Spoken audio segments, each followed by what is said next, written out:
हर हर महादेव प्रिय दर्शकों, जिसकी कल्पना निर्मल हो उसी के सपने साकार होते हैं। मीन राशि का स्वभाव है भावना, अंतर्ज्ञान और करुणा। आप हृदय से सोचते हैं और ब्रह्मांड की भाषा भावना में बोलते हैं। नवंबर 2025 का यह महीना आपकी कल्पनाओं को वास्तविकता में बदलने का अवसर है। आपका स्वामी गुरु अर्थात आपकी राशि के मीन राशि के स्वामी गुरु बृहस्पति इस समय कर्क राशि में उच्चस्थ हैं और यह योग सौभाग्य, प्रेरणा और आत्मिक सफलता तीनों प्रदान करता है। मीनो अर्थात मीने जातो दया सिंधु कल्पनाशीलः सदा शुभः, ऐसा शास्त्रों में कहा गया है। भविष्यज्ञो मनस्वी च धर्म मार्गे स्थितो नृपः, अर्थात मीन राशि वाले व्यक्ति संवेदनशील होते हैं, कल्पनाशील होते हैं, आध्यात्मिक दृष्टि वाले होते हैं। वे कर्म से नहीं करुणा से संसार जीतते हैं। अब आपको कर्म का फल भी मिलेगा और करुणा का फल भी नवंबर के महीने मिलेगा। नवंबर का महीना मीन जातकों के लिए अंतर्ज्ञान से परिवर्तन का है। गुरु उच्चस्थ होकर भाग्य और आत्मविश्वास को पुनर्जीवित करेंगे। जो आपका भाग्य, जो आपका आत्मविश्वास रसातल में पहुंचा था, वो आत्मविश्वास आपका बढ़ेगा क्योंकि गुरुदेव उच्चस्थ हैं। उच्चस्थ हो करके अपने ही भाव को यानी कि आपकी ही राशि को देख रहे हैं। यहाँ से भाग्य स्थान को देख रहे हैं। मंगल भाग्य स्थान में भाग्येश होकर के बैठा हुआ है। अर्थात जो यात्रा, शिक्षा और कार्य क्षेत्र में जोश बढ़ाएगा ये जिससे संबंधों और धन प्राप्ति में स्थिरता लेकर के आएगा। अब वह समय है जब मन की आवाज ही दिशा आपकी बनेगी। यह महीना आपको निर्णय, प्रेरणा और आत्मविश्वास तीनों देगा, परंतु भावनाओं को विवेक से संतुलित रखना आवश्यक रहेगा।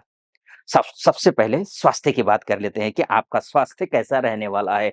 स्वाभाविक है, गुरु की कृपा से स्वास्थ्य बेहतर रहने वाला है इन 1 महीने में। अर्थात मैं तो यहाँ तक बोलूँगा, बल्कि जो अभी तक 10 महीने बीते हैं उसमें सर्वश्रेष्ठ महीना अगर किसी को कहा जाए तो वो नवंबर होगा। मनोबल सबसे बड़ा जो है ना स्वास्थ्य है, आपका ध्यान रखिएगा। मानसिक रूप से मजबूत होइए, यही एक आपके सामने चुनौती है, यही एक सूचक है।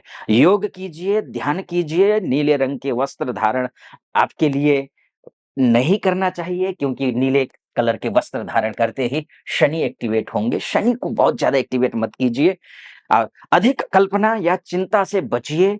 जल तत्व तो अधिक है, अतः जल जनित रोगों से सावधानी बरतिए। जो मन को शांत रखता है वही वास्तविक रूप से स्वस्थ रहता है। अब शिक्षा की बात कर लेते हैं। मीन राशि के विद्यार्थियों के लिए नवंबर अत्यंत शुभ रहेगा। जो विद्यार्थी साहित्य के क्षेत्र में है, कला के क्षेत्र में है, संगीत के क्षेत्र में है, अध्यात्म या फिर मनोविज्ञान से जुड़े हुए हैं, उन्हें प्रेरणा मिलेगी। कोई भी एग्जाम की तैयारी कर रहे हो आप, किसी भी सब्जेक्ट के हों, कोई भी एग्जाम की तैयारी कर रहे हो, आपको सफलता मिलती हुई दिखाई दे रही है। गुरुदेव आपकी ही राशि में बैठेंगे 5 दिसंबर तक और अब बहुत अच्छी स्थिति है। कोई चिंता की बात है नहीं। कंसंट्रेशन बढ़ेगा आपका, आपको गाइडेंस मिलती जाएगी, यानी कि आपको अच्छे शिक्षक मिलेंगे, अच्छे गुरु मिलेंगे। अध्ययन जब साधना बन जाए तब सफलता निश्चित है। तो साधना बनाइए इसको। अब बात विवाह की और संबंधों की यानी कि रिलेशनशिप की कर लेते हैं। शुक्र के प्रभाव से प्रेम और विवाह में सौम्यता लौटेगी, यानी कि नजदीकियां बढ़ेंगी। अविवाहित जातकों को विवाह प्रस्ताव या फिर प्रेम प्रस्ताव मिल सकता है। विवाहित जातकों के लिए यह महीना एक दूसरे की भावनाएं सुनने का है, समझने का है। मंगल की स्थिति बताती है ईर्ष्या या अति संवेदनशीलता से आपको बचनी चाहिए। मंगल चूंकि भाग्येश हैं आपके, बहुत ज्यादा ईर्ष्या तो आप नहीं करेंगे, लेकिन भाग्येश होकर के भाग्यस्थ होना, स्वगृही होना, ये थोड़ा अति सर्वत्र वर्जयत वाली स्थिति में ला करके रख देता है। तो यानी कि क्रोध पर कंट्रोल करना है अपने रिश्तों को अच्छे से निभाने के लिए। स्नेह एव जगतः आधारः कहा गया है। स्नेह ही संसार का आधार है, इसलिए प्रेम, प्यार दिलों में होना चाहिए, भरोसा होना चाहिए। ठीक है। अब बात करियर की कर लेते हैं। मीन राशि के जातकों के लिए नवंबर का जो महीना है, करियर की दृष्टि से ड्रीम टू रियलिटी का महीना है ये। Dream to reality. जो जातक education, art, healing, travel, spiritual field में हैं, उन्हें रिकॉग्निशन मिलेगा इस महीने। नौकरी पेशा जातकों को प्रमोशन या फिर अप्रिसिएशन मिल सकता है। 21 नवंबर के बाद कोई नया अवसर भाग्य वृद्धि का माध्यम बन सकता है। भावनात्मक निर्णय से बचिए, प्रैक्टिकल रहिए, प्रैक्टिकल रह करके अप्रोच करिए, वही भाव अपनाना पड़ेगा आपको। केवल प्रार्थना नहीं, ध्यान रखिए, कर्म ही सफलता देता है। कर्म करने से कतई पीछे मत हटिएगा। व्यापार की बात कर लेते हैं। यह महीना धन लाभ का महीना है, पार्टनरशिप और पुराने ऋण से मुक्ति का महीना है। मीडिया हो, म्यूजिक हो, आर्ट हो, कंसल्टेंसी से जुड़े लोगों के लिए एक्स्ट्रा इनकम होने की संभावना दिख रही है।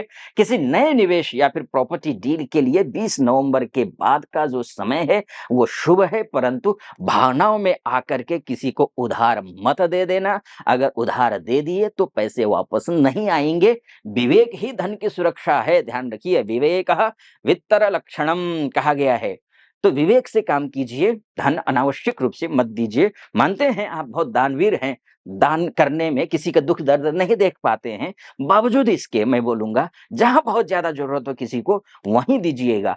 विदेश मामले के देख लेते हैं। एमएनसी में काम करने वाले, इंपोर्ट एक्सपोर्ट इत्यादि के कार्य करने वाले, विदेश जाना चाहने वाले, उनके लिए कैसा रहेगा इस विषय पर चर्चा कर लेते हैं। विदेश से जुड़े जातकों के लिए यह महीना अवसरों से भरा रहेगा। अवसरों से भरा हुआ, एमएनसी में हो, टीचिंग में हो, क्रिएटिव इंडस्ट्री में से जुड़े लोगों को नया प्रोजेक्ट मिलेगा। 17 से लेकर के 30 नवंबर के बीच वीजा अप्रूवल या फिर ट्रैवल प्लान सफल रहेगा। विदेश में रहने वाले जातकों के लिए प्रमोशन या फिर स्टेबिलिटी का योग है ये। यात्रा से पहले जलदान करिए, शुभ फल मिलेगा। अगर मैं निष्कर्ष की ओर जाऊं और उपाय की ओर जाऊं तो मैं उससे पहले एक बात कहना चाहूंगा। ये मोटा-मोटी तौर पर है आपकी कुंडली। मैं ये आपकी इस गोचर को देखते हुए ये कह सकता हूं कि मंगल पूरे भाग्येश भाग्य में बैठा है। भाग्यम फलति सर्वत्र कहा जाता है, न च विद्या न च पौरुषम। भाग्य से बढ़कर कुछ नहीं होता है, तो भाग्येश भाग्य में बैठा है, अच्छा होना चाहिए। फिर भी ये मोटा मोटी तौर पर है। आपकी कुंडली का ही भाग्येश खराब हो या फिर ग्रह दिग्बल, कालबल, चेष्टा बल इत्यादि में कमजोर हो तो संभव है कि जैसा मैं फलादेश कर रहा हूं वो आप पर सटीक ना बैठे। इसलिए अगर आप अपनी कुंडली के बारे में चर्चा करना चाहते हैं तो नीचे नंबर है, उस नंबर पे कॉल कीजिए। चाहे आप विदेश में हो, चाहे स्वदेश में हो, चाहे आप महिला हो या पुरुष हो, कॉल कीजिए, व्हाट्सएप कीजिए, मेरी टीम से बात कीजिए, अपॉइंटमेंट ले लीजिए। मैं स्वयं आपकी कुंडली का विश्लेषण करूंगा। और चैनल को सब्सक्राइब भी कर दीजिएगा और वीडियो को लाइक और कमेंट बॉक्स में हर हर महादेव जरूर लिख दीजिएगा। हाँ, एक बात और कहना चाहूंगा। चलिए उससे पहले मैं एक निष्कर्ष के तौर पर बोलता हूं, फिर मैं उपाय पर आऊंगा। कल्पना से कर्म और कर्म से सफलता का महीना है ये।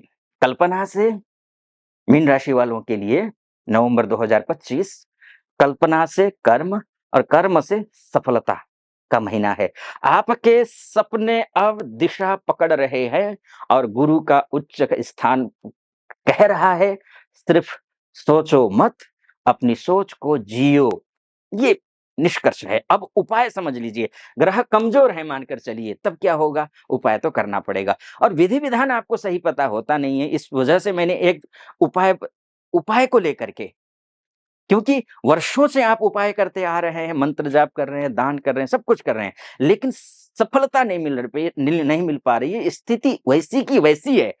तो इसका मतलब कहीं न कहीं उपाय गलत तरीके से हो रहा है। तो इसी को ध्यान में रखते हुए मैंने एक नया चैनल बनाया है जिसका नाम है शास्त्रार्थ। नीचे डिस्क्रिप्शन में उसका लिंक है, क्लिक कीजिए। नया चैनल है तो 6-7 वीडियो अपलोड किया है, ज़्यादा अभी नहीं किया है। मैं करता रहूँगा, बहुत लाभान्वित होंगे आप। तो इसलिए वहाँ जाइए, चैनल को सब्सक्राइब भी कर दीजिएगा, वीडियो को लाइक भी कर दीजिएगा। आपकी अभी सहयोग की अपेक्षा भी है और कमेंट बॉक्स में हर हर महादेव वहाँ भी लिख दीजिएगा। उस चैनल को भी सब्सक्राइब करिए, इस चैनल को भी सब्सक्राइब करिए। चलिए, गुरुवार को पीला वस्त्र धारण कीजिए, शुभ रहेगा आपके लिए। बच्चों को पुस्तक या कलम यानी कि पेन दान करिए, शुभ रहेगा। ओम गुरवे नमः इस मंत्र का जप करिए या फिर ओम ग्रांग ग्रीं ग्रौं सह गुरवे नमः मंत्र का 108 बार जप करिए, शुभ रहेगा। सत्य और श्रद्धा से किया गया कर्म ही विजयी होता है, ध्यान रखिएगा। यह आप समझेंगे कि इतना अगर आप कर लेते हैं, कोई चिंता की बात नहीं है, शुभ रहेगा। निष्कर्ष पर बोलूं, नवंबर आपके पक्ष में है। बाकी महादेव की कृपा आप पर बनी रहे, ऐसी मेरी शुभकामना। सटीक लगा हो सब्सक्राइब, लाइक और कमेंट कर दीजिएगा। फिलहाल अनुमति दीजिए। ओम नमः शिवाय। हर हर महादेव।